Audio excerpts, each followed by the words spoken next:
What's up guys, David Land here bringing you another Diecast review. This time we are taking a look at a car from a manufacturer that I don't think a lot of people know actually did IndyCar diecast.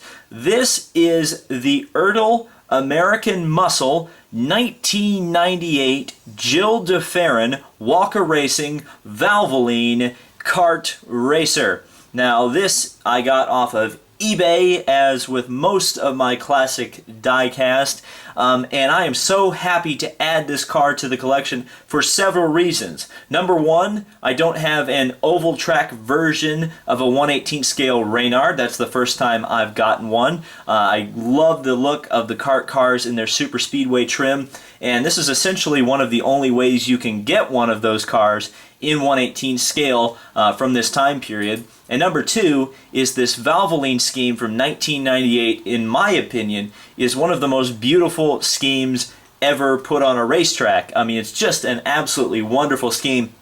And of course, a lot of people who are into NASCAR, perhaps a little bit more than IndyCar, will recognize this scheme that was used, I believe, with Mark Martin and eventually Johnny Benson as well. Trans Am people will recognize it. They use that scheme as well. And in fact, they used it across all their brands, really, Valvoline, when they did their racing sponsorships. But it's an absolutely lovely car. Of course, Gil de Ferran, 2003 Indianapolis 500 winner. This car is on Goodyear tires. It's very, very beautiful. So let's take a quick look at the box. Of course, American Muscle, made in China. 1998 Reynard, CART series logo. More CART, Ertl Collectibles, 1998 Reynard, American Muscle, whatever you want to call it. Of course, pretty standard plain box. There's a good look at the car. And more stuff on the box. Not a whole lot on the back here. Just talking about the countries that it's available in and some legal stuff for that. And then on the bottom, you've got how to remove it from the base. Hopefully it'll be easier than the Panos DP01 I reviewed earlier, otherwise this review may not be getting out very soon. And then you've got some CART legalese that doesn't exist anymore. And probably the original price. No, that is not 99.92, that's $29.99, it's just upside down. So I cannot wait to take a look at this car. It's an absolutely fabulous looking car. So let's get it out of its box and start the review. So here it is, the beautiful Valvoline Reynard out of its box. I have to say I'm impressed with this diecast. Certainly it looks the part, the accuracy is right on point. But I'm actually kind of surprised how sturdy the car feels. It's a very sturdy feeling diecast. I almost want to go out on a limb and say it feels like a toy, in that it feels like it's not as fragile as your typical diecast usually is. Certainly like the Panos DP01 that I just recently reviewed. That car felt very fragile, particularly at the rear end where a lot of the suspension bits, the small suspension bits were held together. This, on the other hand, feels very solid. Like I said, feels very much like a toy, but at the same time, the detail is all there. I think it looks excellent, excellent, excellent. I think Ertl did a great job with this. A lot of people don't realize how many of these he actually did, and unless you do a YouTube search or whatever, or an eBay search, you don't kind of realize the scope of cars they actually did for this range of American Muscle.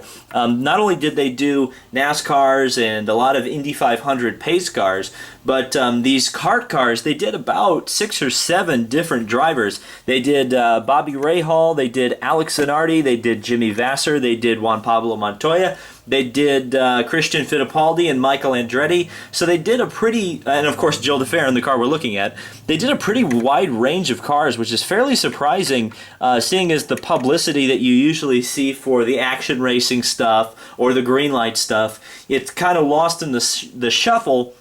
That Ertl did these champ cars. It's just something that you'd never hear about, and I'm not really sure why. It just seems like somebody forgot to tell the collecting community. But as Indy cars seem to be rising in prices on the secondary market, I would say that pretty soon, especially when I make a video publicizing these cars, but I feel like people should know about these, because I think if you do have a favorite driver, this is a favorite driver from the CART era. This is a much more affordable way of picking up their car versus paying upwards to $150 for the high-end action racing stuff that was produced for some of the more popular drivers. And of course, popular drivers remain popular, so their diecast remain fairly expensive. Now, what's weird about this is this diecast doesn't seem to come up all that much, but when you can get it, you can usually get it for a fairly reasonable price. Gil de Ferran, of course, talking about specifically about the driver. This was one of the final cars in the CART series to run competitively on the Goodyear tires. They were able to lead races, win races, all the way up to 1999, which was Goodyear's final drive or final year in the sport. And of course, just a quick note: the wheels do turn left and right, and of course the front wheel or the steering wheel moves with them. So it's got a full working suspension, which is also really nice considering we don't get that in diecast these days. But yeah, the final real competitive Goodyear car. Of course, it was well funded by Valvoline, which I believe also left at the end of 1999. Which is a real shame because, I mean, look at these amazing schemes. The 1997 scheme was not very good for Gil de Ferran. It was just kind of generic, kind of a darker blue than this, and just kind of had stripes. But pretty much every other Valvoline scheme that came out of Walker Racing was just wonderful. Of course, Goodyear celebrating 100 years. The rear wing is plastic. The bottom of the car is plastic. We'll take a look at the bottom later because there's something fairly interesting about it. You can see this is in what would be considered the intermediate track wing configuration that they ran at Gateway, Homestead, and one other circuit I can't remember off the top of my head. But yeah, very beautiful car. Certainly the way I like Indy cars to be. I love to see them in low downforce configurations. Now, that's not to say I don't like to see them in road course trim. Green light. Make some Indy cars in road course trim.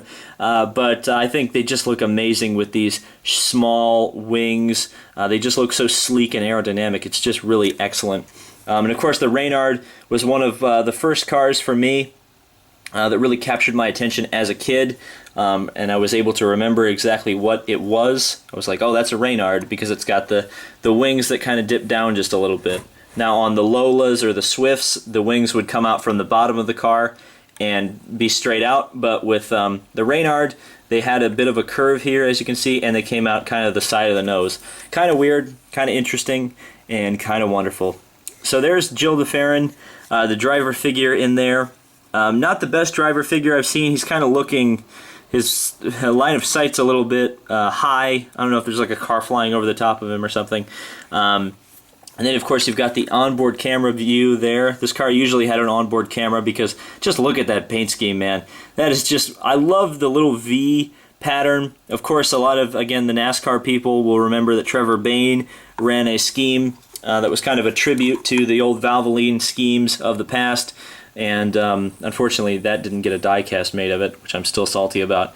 Beautiful wheels as well. I love the deep dish rear wheels on these old Champ cars. They look fantastic. The actual look of this car is very similar to the Kenny Brack car I had in road course trim from Action with the winglets and the configuration it's in. But I kind of find this interesting on the bottom here. It's a plastic base, but look at how they integrated the paint scheme into it. They actually put the plastic, or molded the plastic in red and this turquoise here, and then the dark blue. So that kind of looks interesting on the bottom. Kind of looks like a bad paint scheme or a rushed together paint scheme in some mod or something. As you can see, Ertl, 118 Reynard, and a bunch of numbers. That's not like a DIN. Well, I guess it is a DIN, but it doesn't really tell us what number the car actually is. But I think this looks absolutely fantastic. I'm really happy to have it. Obviously, it's a beautiful paint scheme, and certainly something from my childhood that is very important to me. And again, I'm so happy to have this paint scheme. I can't even tell you. This is one that you saw a lot in the IndyCar racing magazines that they used to send you. Oh, I almost forgot to show this off. National Car Rental, I think is kind of funny, right on the windscreen there. And of course the number 5 and Valvoline and Goodyear and all that good stuff. The mirrors actually have mirrors as well. You can see the reflection there, which is very cool. But yeah, This was one of the cars you saw a lot in the IndyCar racing magazines, right up there, I think, in terms of iconic schemes with the lightning bolts from Target and the jet black Newman Haas cars. So thank you guys so much for watching. This has been David Land on YouTube. If you enjoy videos talking about the glory days of kart racing, the glory days of auto racing, and the bright future that surely is still out there for racing, be sure to subscribe and like the video if you did enjoy it. So thank you guys so much for watching. This has been David Land on YouTube, and we'll see you in the next video.